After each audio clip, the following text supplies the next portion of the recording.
Sawyer. We interviewed Aniston in a hotel suite overlooking all of her hometown, Manhattan. Landmarks for a girl who never dreamed what was ahead. And you went to school over there. I went to school over there, and I went to school over there at Lincoln Center, behind Lincoln Center Performing Arts. Right, and you lived up there. Yeah, lived up there, 92nd, Columbus. In the Jackson Hole at which you waitress? 85th and Columbus. Yeah. Were you a good waitress? Good. I was not very graceful, but I had a lot of customers. She even had a stint as a telemarketer. What kind of telemarketer were you? It was for timeshares in the Poconos. And I was awful because I felt so terrible that I was interrupting their dinner. They would yell and scream at me, and I would apologize profusely and hang up. And I didn't make any money at all. Last year, the former waitress and telemarketer topped the Forbes list of the most powerful stars in Hollywood, a salary reported at $35 million a year. Are you good with money? I am, yeah. And I like to spend it, but I'm good with it. I do remember saying, though, I will never be financially dependent on a man. That was determined. A lesson, she says, learned from her mom, Nancy, a former model. Her father, a Greek-born actor, John Aniston. In the early years, she says, they had a home filled with laughter. What's your favorite memory of your family growing up? My favorite memory is when they would have poker parties. Because my dad was and still is on a soap opera, and their actor friends would come and sing songs around the piano and play games, play charades, and they were just funny, fun people. Like her godfather, another Greek, Telly Savalas. But when Aniston was 9 years old, she says one day she came home to an emotional knockout punch. As she remembers it, out of nowhere, her mother simply announced that her father had left. She and her mother were now on their own. That's how you found out? Mm-hmm. Yeah, from a birthday party. He was quick. There one minute and boom. Yeah. I think it was like ripping off a Band-Aid. Probably be easier that way than a sit down and a whole, So it was pretty quick. For an entire year, her father pretty much vanished from her life as he pursued a new relationship. And it seems Aniston's wounds were hidden by her new role as class clown. Rebellion came later. Wild hair, too much makeup. Just cover up as much of myself probably as I could, I think, Were you lonely? Yeah. I always have a thread of that in my life, feeling that loneliness.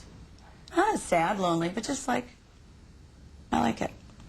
At home, the vulnerability of a classically beautiful mother, pointing out that her daughter's eyes were too close together, her nose too big. She was doing me a favor. She's helping me out by telling me these things. Hey, give me hints, helpful beauty tips. Right. Just saying, it wasn't about this is what your problem is. It's here, this is how you can help that.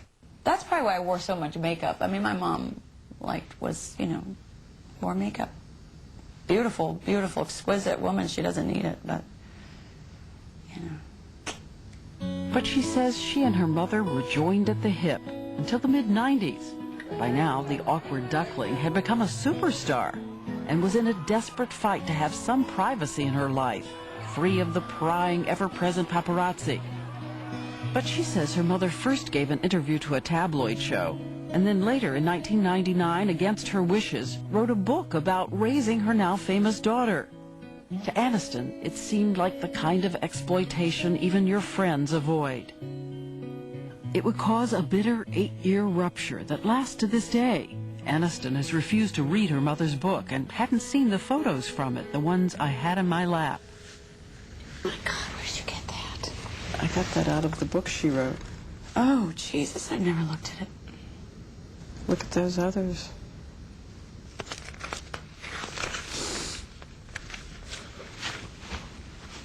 Wow, I never saw this. Sorry.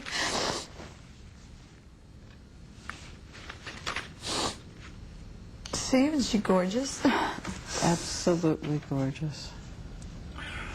You said, my mom is very warm, loving, nurturing, wise, funny, and old-fashioned. And when it got rough out there in terms of the career, she was the one who said, keep going, keep going. Yeah, She did. And she is all of those things. She made a mistake, and I don't think she knew any better, obviously. But are you surprised at yourself that you can't Let it go? transform it, redeem it? I've definitely tried. I made the efforts, and I sort of started, you know, that stubborn thing of, well, I tried enough. Now it's your turn, you know? And so maybe that's where we are. And like I've said, now we're sort of all standing in our corners just waiting for the other to approach, probably. What's the sentence you most like to hear her say?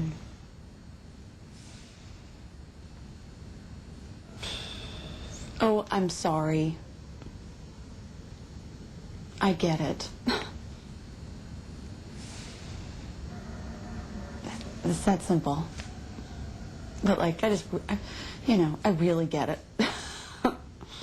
Instead, she has a kind of family formed by a circle of loving friends from the old days, before sitcom stardom. At what point they interrupt the interview.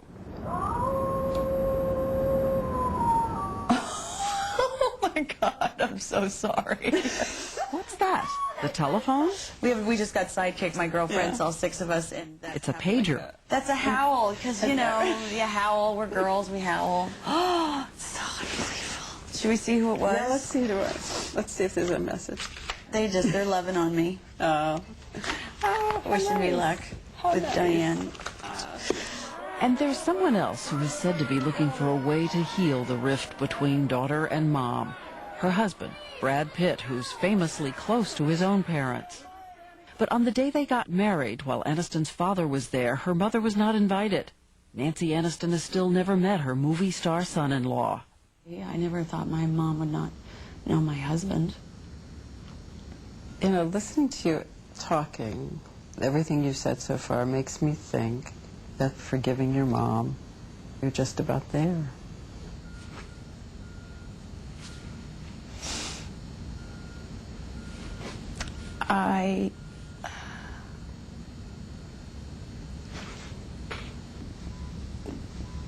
Something that Brad has taught me, you know, forgiveness is a hard... So hard, it's even a hard sentence to finish. One thing Brad would always say to me is, you know what, we're just going to do the best we can. When we return, is Jennifer Aniston making an announcement or just dreaming out loud? You said after Friends, I'm going to have children. Yeah, this will be probably the most important job I'll ever do, having a baby. When Primetime continues.